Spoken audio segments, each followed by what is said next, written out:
Did you ever have to drive a crappy car? My very first car was a Cavalier. I don't remember the year, but I know it was a stick shift. And at the time that I bought it, I didn't know how to drive a stick shift. After a few car wrecks, I figured out how to drive my stick shift, but there was something weird about it. Every time I would shift the car, living in South Texas, it would get really hot.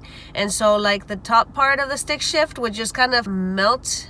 And then if I would shift, it would just like, whoa, come off. I'd be driving and every now and then I'd forget about it and I'd be like, ah! I remember when my husband and I first started dating, he was driving this car called a LeBaron right here. The fabric on the roof was coming off. He was like driving like this all the time with the roof on his head, gazing at each other's eyes with the rooftop over our head. When my husband and I were engaged, we ended up sharing a car. And there was this one Buick from like the 80s and it was like giant as a boat. So driving this huge thing was a challenge as it was.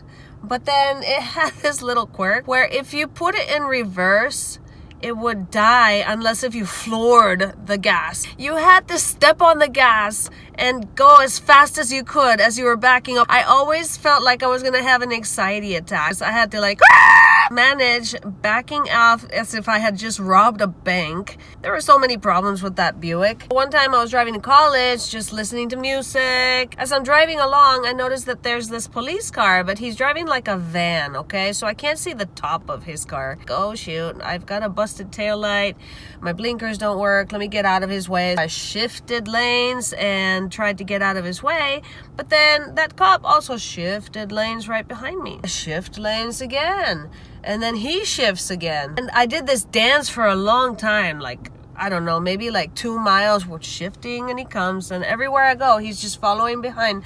All of a sudden I hear, ah! So then I noticed that he's got like his flashers, you know, going off on the top of his car, and I realized, oh, he's been pulling me over for like 5 minutes. And he comes up to the window, but my window doesn't roll down. I try to signal to him that I'm going to open the car door because I don't want him thinking that I'm about to jump on him. You had me going for a couple miles, ma'am. I pulled you over because your taillights are not working. I'm like, I know they don't work. And also, you didn't use your blinkers. I said, no, nothing back there works. And then he points out that I'm not wearing a seatbelt. I'm like, yeah, that doesn't work either. I guess he felt real sorry for me because he's like, ma'am, I'm gonna give you a warning, so you need to get your lights fixed, and please put on your seatbelt. And he reaches into the car and he starts like handing it to me, and I'm like, but it doesn't. And then he keeps like insisting, so then I grab my seatbelt and I sit on it, and he looks at me and he goes, please take care of yourself. And when we got married, we got this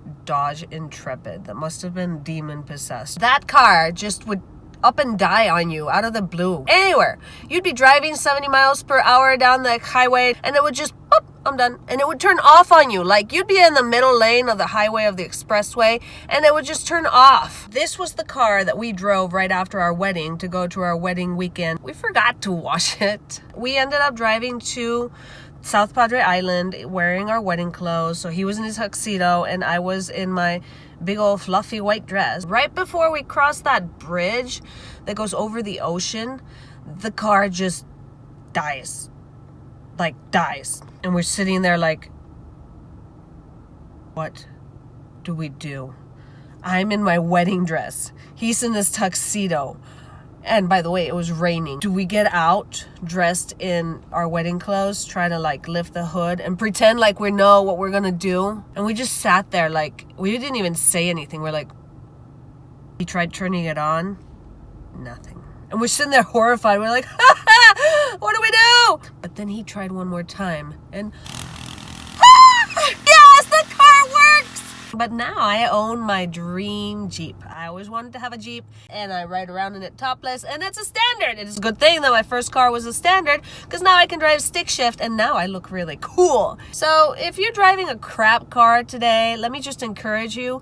Those are just seasons in life. Just laugh about it. It'll be funny, I promise.